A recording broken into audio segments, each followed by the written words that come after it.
Hope you were with us yesterday, but if not, this is your first time, welcome to V. We had an extraordinary series of conversations yesterday, and we are incredibly grateful for all the good folks who showed up to be with us. I expect if you're tuning in, you're hoping for a lot more of that today, and I think that's what's on offer. So you're not going to want to hear from me for very long, but I do want to tell you a couple quick pieces of housekeeping. One is, chances are you're looking in the chat box while you're listening to me. Go ahead and especially if you didn't yesterday, no one bites. I can testify to that. Go ahead and use the chat. Make sure you're in conversation with one another. It's going to enrich the whole experience for all of us. What you have to offer is unique and different from anybody else. So we appreciate you and really hope you're feeling comfortable about participating. We were surprised and delighted to see over 1,500 folks with us yesterday, an awful lot of them participating in the chat, but then also on Twitter and other social media. So if you want to do that, if you're one of those people who, God bless you, can manage two screens, one of the things I can tell you is we're using a couple hashtags to organize ourselves. The primary one is hashtag ComNetworkV, and I'm a lousy speller, so bear with me. It's ComNetwork, the letter V, right? Or the hashtag Comms for Good, which is where the network exists across the year. So encourage you, please do go ahead and avail yourselves of that. Some wonderful conversations unfolding on social and in the chat. Another thing that we do or have been doing since we found ourselves in these incredibly turbulent and unsettling times is we've been borrowing an idea when we gather. It's called the two-word check-in. And this is an idea that we've borrowed from Professor Brene Brown down at the University of Houston. If you're familiar with her work, she's just extraordinary and a huge teacher to all of us here at Network HQ. And so what she does is this two-word check-in. So if you would, just now in the chat, go ahead and put in your name, where you're coming in from, and then two words. How you doing right now? And just be honest. Listen, for me, after yesterday, a little less nervous and incredibly excited for today. That's more than two words. So I guess I would say relaxed and thrilled or excited. That's three. But suffice to say, put those into the chat, and I've got you all lit up back here, so I'll be checking in with you in just a quick minute. You have a couple of wonderful choices in front of you. You're watching me because you probably already made one. One, we're going to focus on voting, and just off in the control room to my right, I can see all the great folks you're going to be chatting with. Eric's going to lead an incredible conversation. But if you're waiting for Soledad O'Brien and the conversation she had with Sochi and Miss Miriam, you're going to be in for a real treat as well. The great news is you don't have to miss anything. We are recording everything that we're doing, and if you give us about 24 hours, you'll find it up online. So stick with what you got. You made an excellent choice, I promise you. And with that, let me go ahead and let's get into the day, and I'll see you back again a little bit later on. Be well. Thanks, everybody. Be good to each other.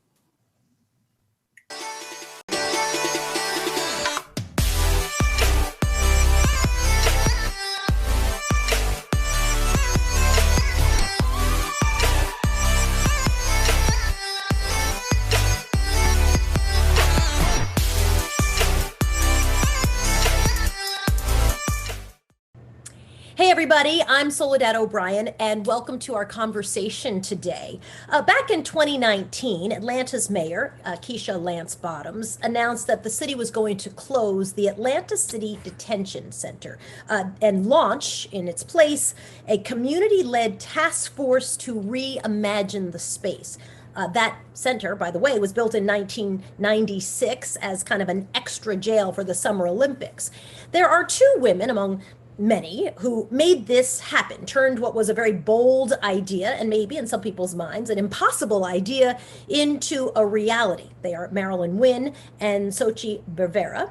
And I wanted to have an opportunity today to have them deconstruct how they got there, how this happened, and what was the role of communication and messaging, and who was around the table in turning what was an idea into a success. So I'm going to start by reading their biographies, very short, because we're going to ask them actually to talk a lot more about their backgrounds, and then we'll go right into our deep dive about strategy and communication. Marilyn Wynn is the co-founder and executive director of Women on the Rise Georgia. She initiated the Georgia campaign to ban the box. And as a result of this work, Atlanta made history by being the first city in the South to ban the box on its employment applications to end employment discrimination against people who had prior convictions in Georgia. We're going to talk about how that work is part of what we're talking about today with the Atlanta Detention Center.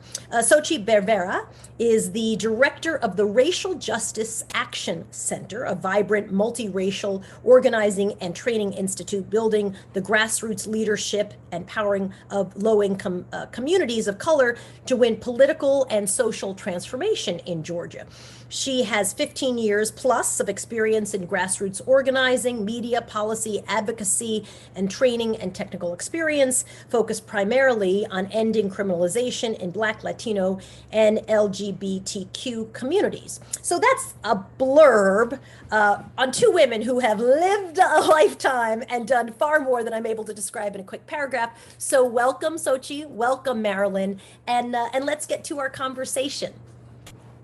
All right. Thank you. Thanks Marilyn, for having me. Oh, it's my pleasure. It's truly my pleasure. Marilyn, I'm going to start with you because I want, and Sochi, right after that, I want you to hop in as well. Start with the backstory and your own backgrounds. Are you activists? Are you organizers? Like, how would you describe yourselves before this issue even became a reality? And Marilyn, you can start. Okay, before this issue came a reality, actually, I'm formerly incarcerated, born and raised right here in the city of Atlanta. I remember when the city created its homeless population. Then we were granted the opportunity to host the Olympics. Then that's when the jail came about. The jail came about to hide the homeless from the people coming to visit the Olympics. And since that time, the jail has been housing primarily our folks in low income and depressed and oppressed neighborhoods. Me being formerly incarcerated, I've had my days there as well.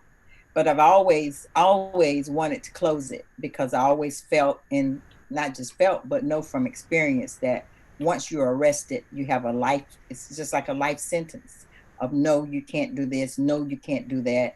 And so it has always been in my spirit and one of my passions before I knew anything about organizing or being a director of any building or organization or any of that thing. So it's always been there for me to close that jail because I saw the devastation that it did, not just to me and my life, but to the community that I live in and the community that I serve today. Sochi? Yes. So I am, you said, are we organizers? I'm an organizer. I consider myself a community organizer. I've been that for several decades. I've worked in California and New York and Louisiana before coming to Georgia.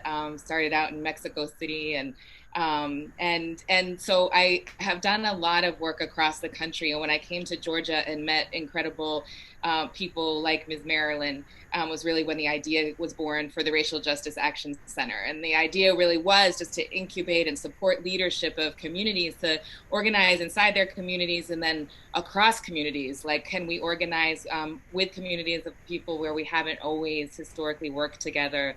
In fact, maybe we've been pitted against each other. And can we come together and effectuate real change? And we always had a focus on criminalization, or what people call criminal justice reform. What we often just think of as our system for public safety and wellness, and a real idea that what we've had for 400 years, really, but certainly in Atlanta since 1996, is a punitive system, a system that has not really ever provided safety and wellness for a large majority of the community. And how can we move away from that kind of a system into one that actually provides the supports and services that people need to thrive? When I read articles about the closure of the detention center, they all start with, after a 2-year fight or after a 2-year battle. I can tell because you're both laughing that this is a good question, because it sounds like a very short timeline. And I'm curious, when did this very focused strategy begin? When would you put the start of the ending of this, if you will? Why don't you start, Sochi? Okay. I would say Oh, I would actually say this issue started about, 10 years ago, or as Ms. Marilyn says, maybe even before then, but I'll bring it to 10 years ago. And I'll say 10 years ago, when there began to be a lot of organizing in the city of Atlanta around policing in particular. And when Women on the Rise as a project of the Racial Justice Action Center started up, and we began working with the Solutions Not Punishment Collaborative, we were focused on policing because we really saw the cost of the kind of way that Atlanta does policing. We saw the cost of over policing, of an overinvestment or a bloating, of what we sort of say as cops, courts, and jails, and a systematic under investment or divestment from mental health services, education, and healthcare, the things that we know. If you ask anybody in any neighborhood, what keeps you safe? What makes you feel safe? What makes your grandchildren feel safe? What makes your grandma feel safe? Those are the things that come up instead of not cop cars, not more jail beds. So we began really thinking about policing. And when we began 8 years ago, I think that was really the road we were on. And it wasn't, Ms. Marilyn, as she says, always had her eye on that city jail. For many of us, as we began down the pathway of changing we got laws repealed, we initiated a pre-arrest diversion initiative to give officers an alternative to jail. But as we did that, we began to look at this building. It is 470,000 square feet. It sits in the heart of downtown Atlanta. It is a behemoth, and they spend $32.5 million every year to run a jail that houses people for nothing more than violating a city ordinance or a traffic law.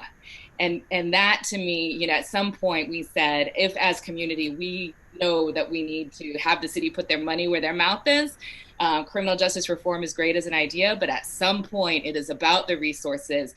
And Ms. Marilyn led the charge of saying, we want that building, we want that $32.5 million, and we want to change the way Atlanta thinks about safety and wellness.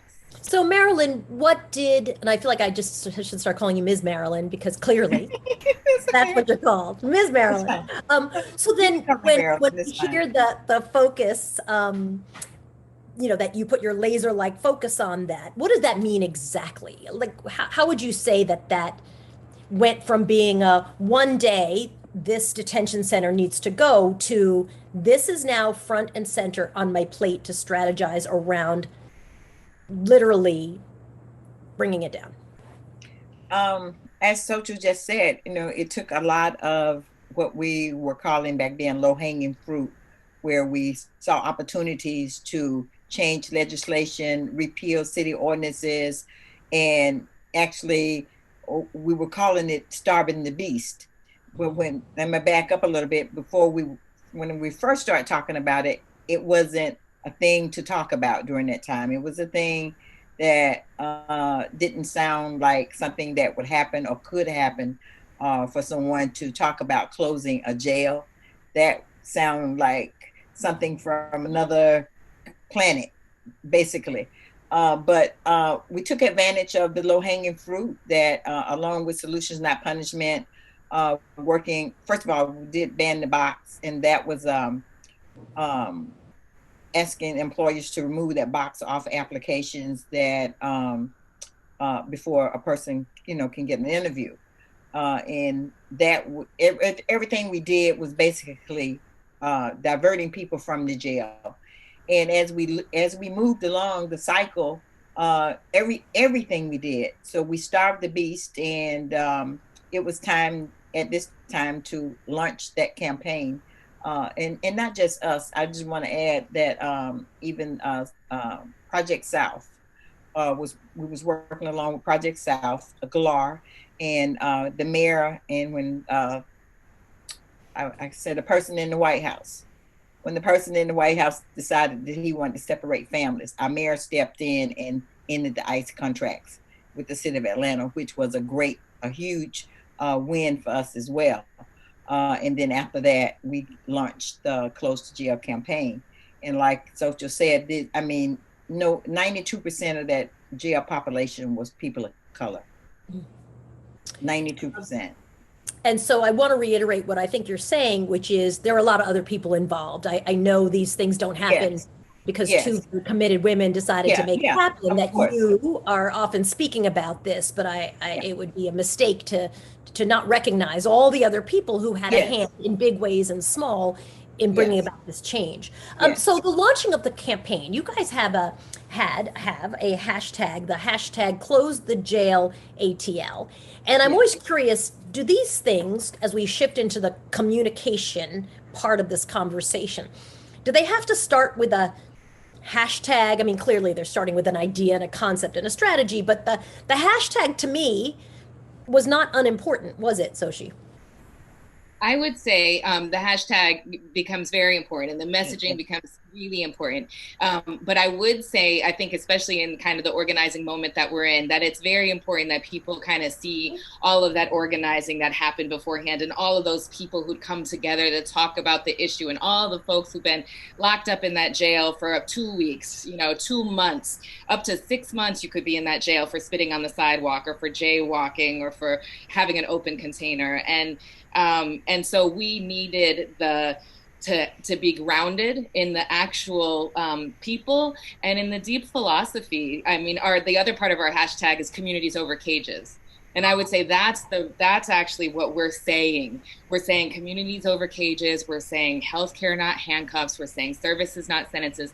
And those things, yes, the hashtag then becomes, I think, powerful because it encapsulates a larger idea that actually speaks to a lot of people. There are a lot of people who, when offered those choices, we sometimes feel like we used to walk into neighborhood planning unit meetings, and the first thing out of people's mouth would be, I don't feel safe, or there's people walking around with drug issues. We need more police. We need more police. Where are the police?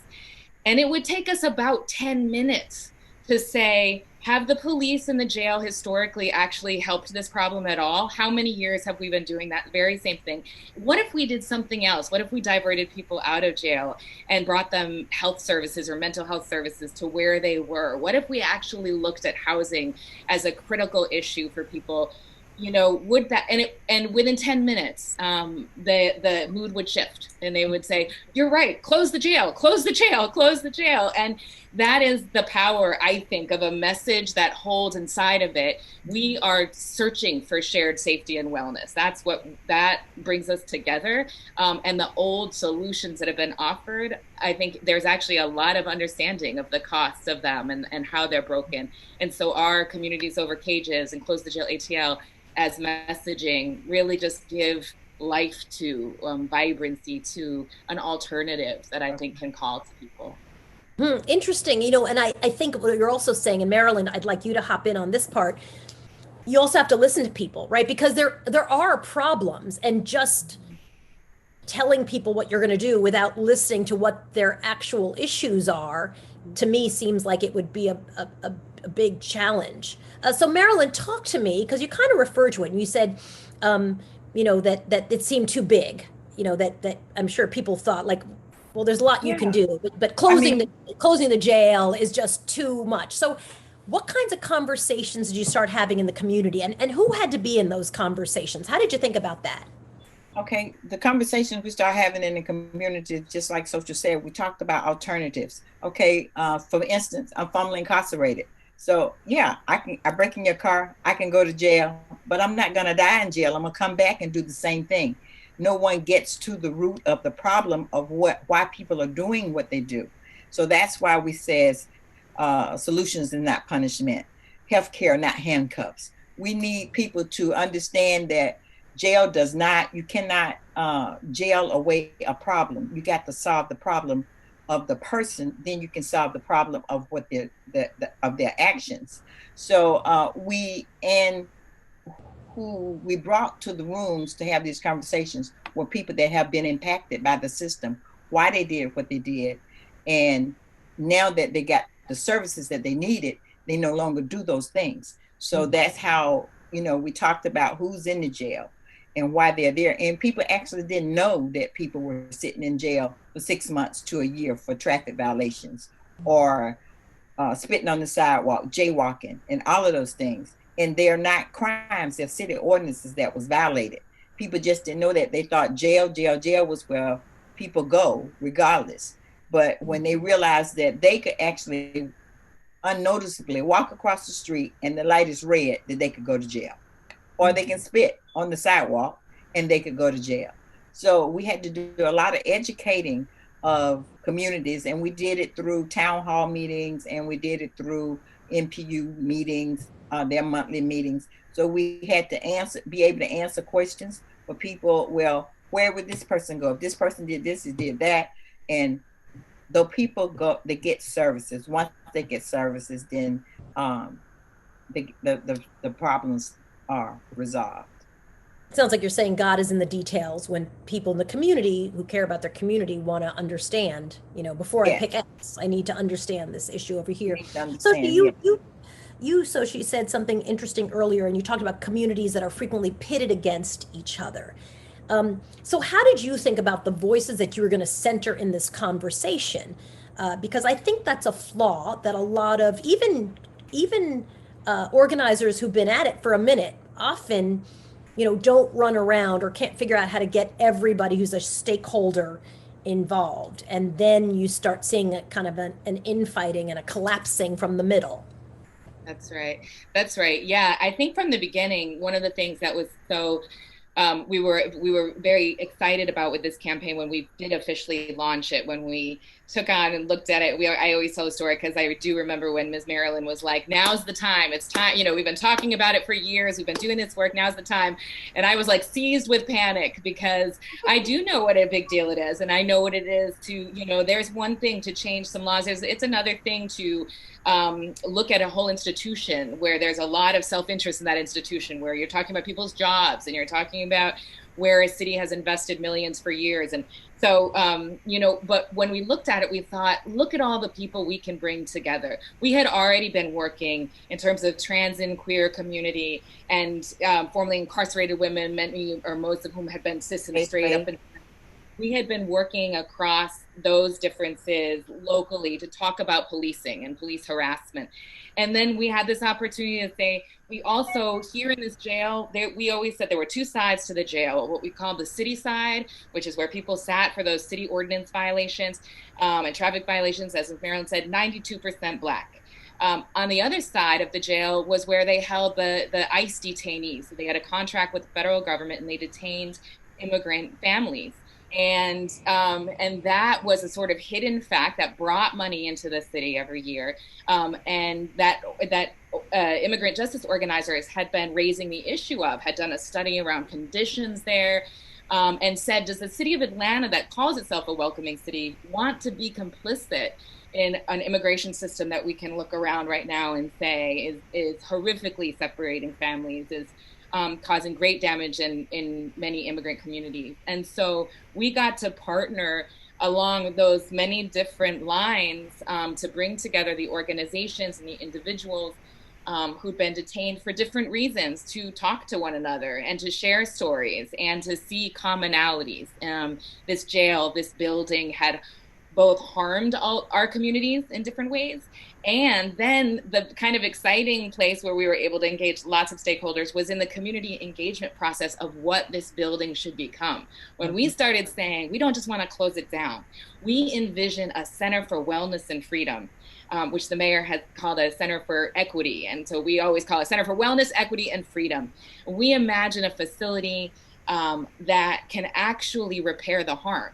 And that should be designed and envisioned by the people who've been most harmed by the jail so far. And when we started to do that, we could really bring communities together, the neighborhood, people who've been inside on either side of the facility, then business owners in the neighborhood, then the neighborhood planning units, everyone who has an interest in what would make our communities better, more safe, more well, could come together with voices of directly impacted at the center and really dream big about what we could do. Marilyn, I'm curious about getting the messaging, which clearly was working in terms of internally to the communities, getting it out to the media. I don't need to tell all of you, and I know this well, that people who are incarcerated are not sympathetic characters. Very few reporters want to run out the door and be like, I want to bring humanity to people who are incarcerated. It's usually the opposite, right? Who was the Yes. victim of said crime, and let me elevate their story.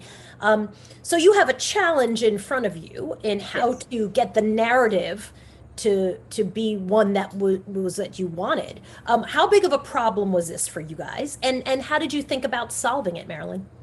Well, the problem was, I mean, I don't see it as a huge problem because by the time the media got wind of the close the jail and repurposed the building into a wellness, equity, and freedom center, the messaging had already hit the population. The communities was on board. The mayor was on board, and basically everybody that we needed were on board. They did talk about, I think I forgot the word they used, but they talked about people being arrested. Now they want to close down the jail. Where are the criminals going, or something of that nature?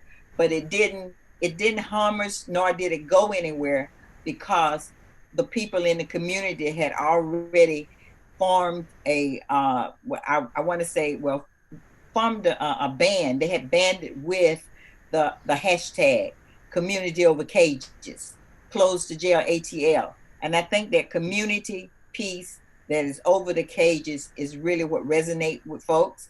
And that's what they want, is a community. So it didn't, and of course, a few people are going to go in the way of the media is going, but the majority went in the way that we were working.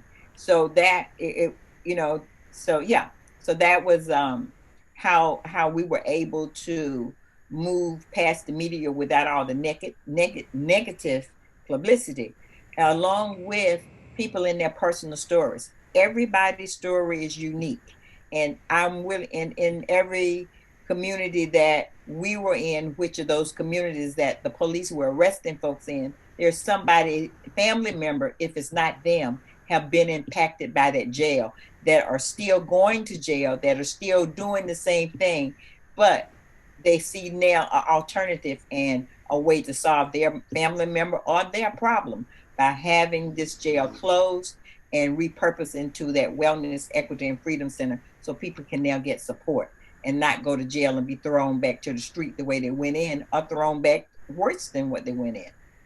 So messaging and the narrative can be successful, Yeah. but only if the work has been done underneath it ahead of time. Yes. So Yes. tell me what went wrong and tell me what went right. I know nobody ever wants to talk about what went wrong, but I think it's important. Okay. What just did not go the way you thought it was going to go, but then also what did go really well? Oh, that's a great question. I mean, I would say that one of the things that has been a big challenge, or what went wrong, has been more recently. So, what a lot of people actually think that the jail has closed, Right. and unfortunately, we're here to say the jail has not yet closed. And while we have the commitment from the mayor and the administration, if the situation drags on. There was a moment during the pandemic when there was maybe 5 to 10 people in the jail every night. And yet the budget proposal came out for fiscal year 2021, which is the July to June, for $18 million to be spent on the facility. That was very wrong. We had been working so hard for a year with the administration, with this task force. We drafted that legislation that the mayor signed. We worked with the council to have it passed, to create this task force that would engage much larger parts of the community in on this process. And we'd been meeting diligently, and we had all the recommendations. And then we saw this budget, and and we're like, that was not what we expected. We expected this facility to be closed by July 1st. And so I think there's lessons in it. I think some of it would say the world in 2020, as everyone acknowledges, has really gone through a lot of upheavals. And so we couldn't foresee the pandemic. We could probably have foreseen the uprisings that have taken place after the killings of George Floyd and Rayshard Brooks here locally, probably, but we didn't know when those were going to happen. It was inevitable because police violence is happening on such a regular basis. But who knew in this kind of way that it would take place? And so it has just meant that there's a lot of a lot of things pulling attention from the powers that be to actually implement some of the things that they've committed to. So I think that one of the things we've learned from it has been persistence. As organizers, like you said, just like there's sort of the myth of the one or two people who make something happen when actually it's a whole army and community of people who do that, just like that there's not just a good idea that then wins the day. There's campaigning, there's having to draft laws, there's having to be there at city council, there's having to engage community, and then there's just having to stick it out for the long haul, because the truth is nobody has a stake like the people impacted in what happens. So what we say sometimes to the administration right now is, even when they say we're working on it, we're trying to get all the pieces together to close it, we say, while you are working, handling paperwork, people are suffering because they're going into that jail and sitting there when you have already agreed, when we have agreed as a community that we don't want people to go to jail for those things. And so in that way, there's this disconnect between the sense of urgency from communities that are hurting and being harmed, and want to start a process of healing, and administrators and bureaucrats or elected officials who have, lots of other considerations and maybe don't feel the impact so deeply. So I would say that's one of the things that has gone not as planned, and that we are developing strategy for on the daily basis to address. And how about what worked? Biggest thing, most important, most impressive thing to you that worked well. Wow. I think what worked is to bring people together who are impacted, centering voices and lives of people who have had experience with our criminal legal system, and building an alliance that crosses community to really organize for something visionary. So to both understand what we're opposed to and to recognize what's hurt our communities and families, but to really organize actually around a different vision, that we believe that there could be a system of safety and wellness that doesn't trade the lives of some for the safety and comfort of others, that we could have a system that actually meets people's needs and isn't built on kind of the myths and distortions that our current system has been so built on. I think that's I think our greatest success in this campaign. Yeah. Marilyn, talk to me about how you sell something that relies on a lot of policy. And I'm thinking, hearkening to every time I have to do a story on the Hatch Act, which really, even the people who care about the Hatch Act, which is not that many people, don't even know what it is and couldn't describe it, right? So you feel like whenever I have to do it, I'm slamming my head into a wall. People's eyes are rolling back in their head, and I'm sure they're all walking away from my show and turning off the television, because sometimes policy sucks people under in its minutia if it's not, if it's not explained right. I know in newsrooms, whenever I had to tell a story about racial justice, no one in the newsroom, I mean, honestly, it was not a selling point. It's a bigger selling point today, but 10 years ago, 12 years ago, when I started doing a series called Black in America, it really wasn't. And I knew that if I pitched it as a money issue, like, look at the money behind it, people would be like, oh, that interests me. But selling racial justice was, there were like 3 people who cared and nobody else cared. How did you think about how to position things in a way that both the communities would care about, that speaking to the media they would care about? Like, talk to me about some specific things that you did where you navigated that. Because as a journalist, that's actually been very, proposing stories. That's been hard for me. Okay. Well, it wasn't a me, it was a we. And we actually, we talked about money saved, money wasted, and money that can be reallocated back into the community services that we wanted for people to get those services, instead of putting money into the jail and people being thrown back to the city or thrown back to the street the way they went in, or worse than they went in, when that money could be reallocated into community services, housing, jobs, healthcare, and all those things. So that kind of caught people's ear, as well as talking about alternatives for their family members, alternatives for themselves, something that is related, that they can relate to, and that they need, something that is a greater need than that building, a greater need for just human rights, and be able to be a human in regardless of what you've done. A past is the past, and these are not crimes, these are city ordinances. So and that's how we framed it, and we're able to catch people and catch the city as well. We was talking one not too long ago and about the $18 million that was in the budget for this year for ACDC. We could take that $18 million and take for the people that are in the jail right now and live in the Ritz-Carlton for a month instead of putting, I'm seriously. No, I know. It's a That's waste why, of I guess money. that's why I'm laughing, because I know you're dead serious. It's 21 people in the jail, and you're going to put $18 million into a skeleton jail.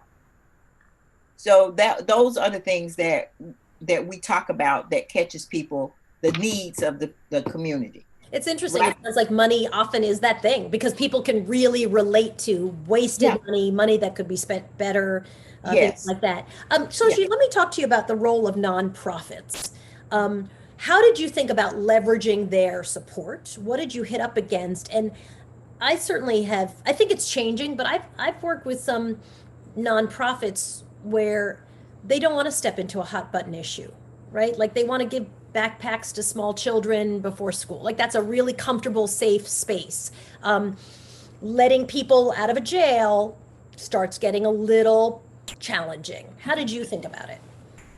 I think that's exactly right. I mean, what's been amazing over the last 5 years is how sort of, public dialogue has shifted around these issues. And while that hasn't made all of the difference, it certainly has impacted. So, when we started, I think you're exactly, we used to go into the city council and people wouldn't even have the concept of sort of reducing mass incarceration or trying to do our part to end mass incarceration. That wasn't something that the city council was concerned with.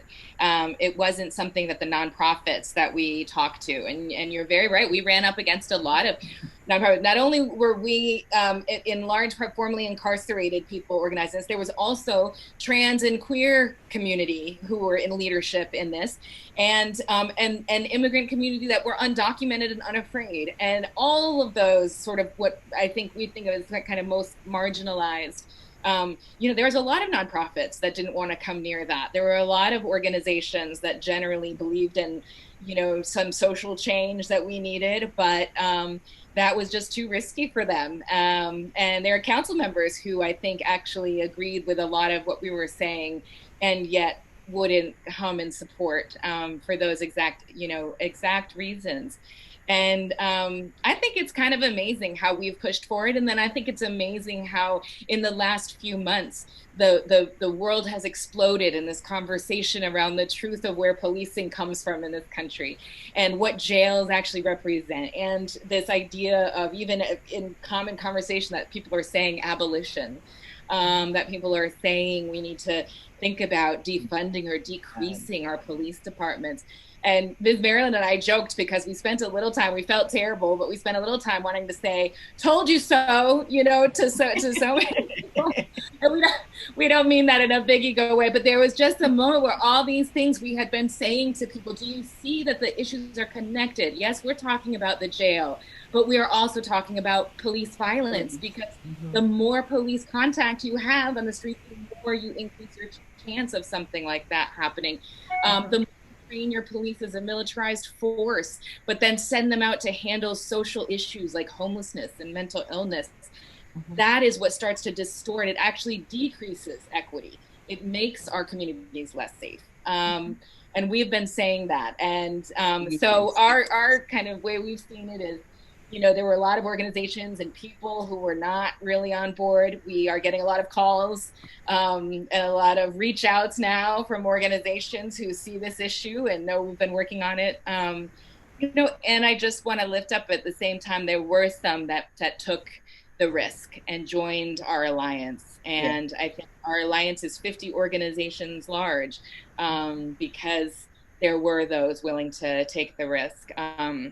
And I'll say at the same time, And we still currently have city council members who I would say are still not ready to take that risk, and they still feel that these issues or supporting formerly incarcerated people, as they would see, is politically not in their interest. There are still people who feel like elections are not made on criminal justice reform, but on, in fact, pointing the finger and talking about crime rates. And so we still have a ways to go, even with the progress we've A question for both of you that I'm interested in is around language.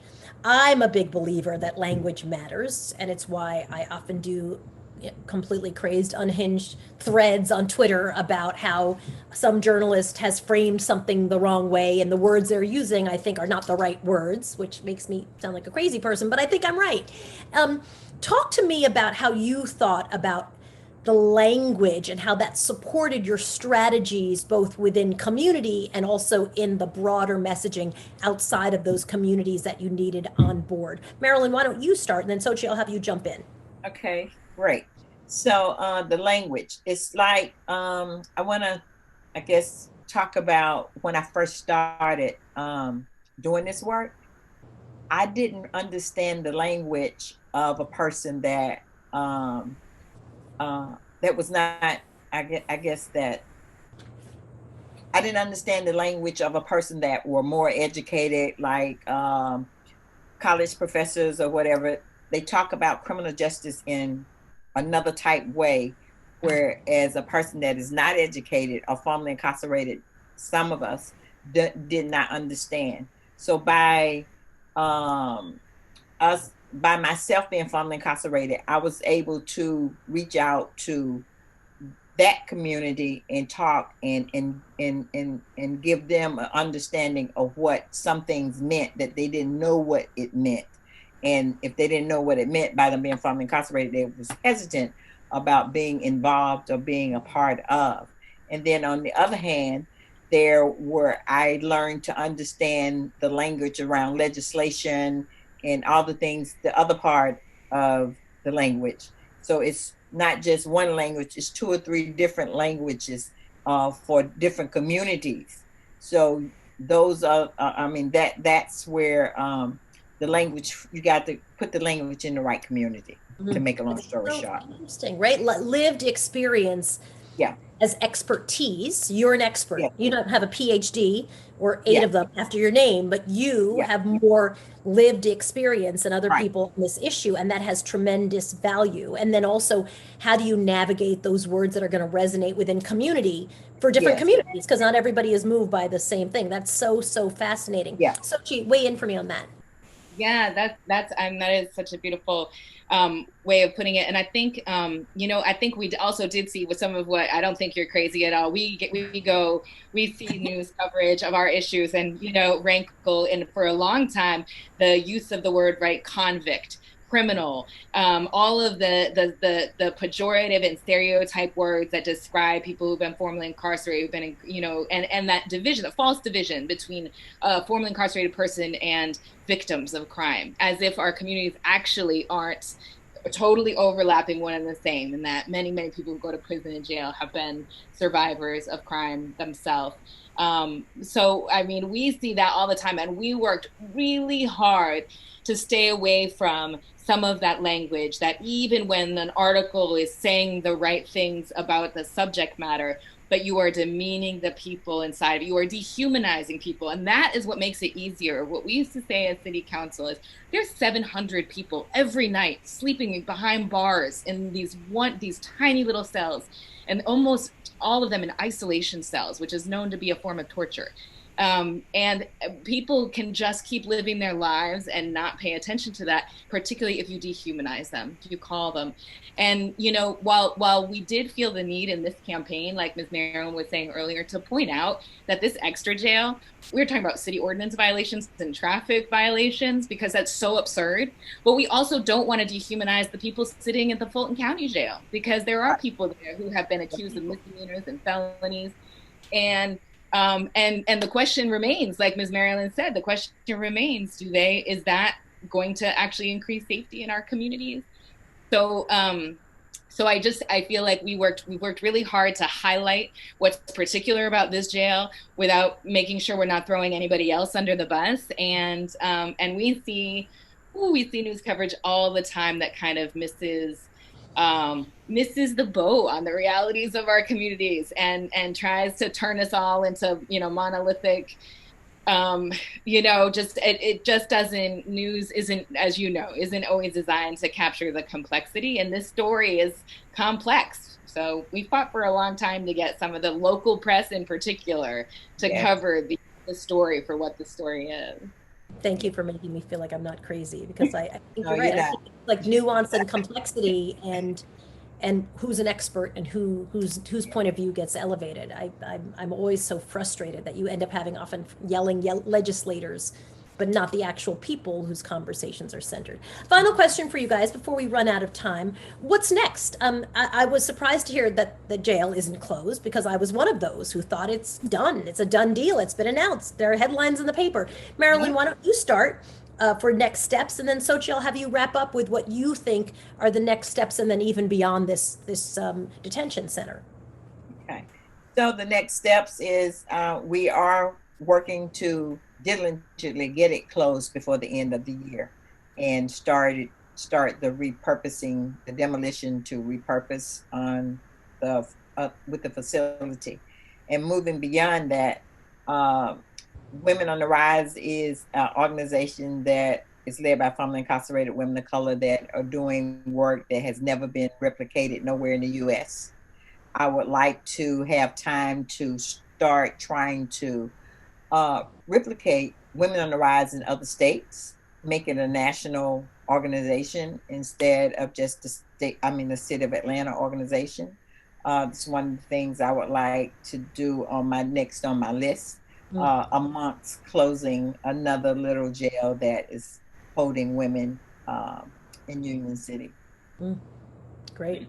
Sochi? But I really want to see this jail closed before we do anything else.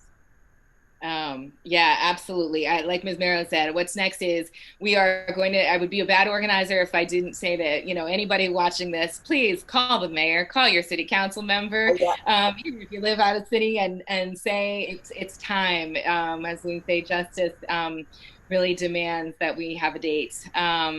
And so we're going to ensure that close. And then I think there's a lot of work that goes into this vision for a replaced or repurposed Center for Wellness, Equity, and Freedom. We want to make sure that there's community investment, that it isn't, sort of an institution that decides what's best for people, but how do you actually have community leadership, community ownership, in order to keep this sort of transformational, what we've begun as such a transformational campaign. So I think there's a lot that looks there. And then I think we will turn our attention as well to the policing that happens in the city of Atlanta, because the jail would obviously not have people in it where the police not arresting people for those things. So we need to repeal the ordinances that lead up to people being in the jail. And we also need to really re-envision our police department. It's going to be the next step. And I think for the city of Atlanta to reckon with what its criminal justice system has been doing for the last 20, 30, 40 plus years, and decide on a different pathway forward for wellness and safety. They're going to have to take a look at the police department and what needs to be invested in instead here in the city. Sochi Bevera and also Marilyn Wynn, I thank you both for this great conversation. Really, really helpful, both in understanding the issue, but also in understanding, deconstructing the pathway to what is, I guess we'll call it, on the cusp, victory, but also on the cusp of being fully realized and actualized. Thank you so much for this conversation. Appreciate it. Thank you so much. Thank you, Soledad. This was wonderful. It's great. Thank you very much. Thank you so much.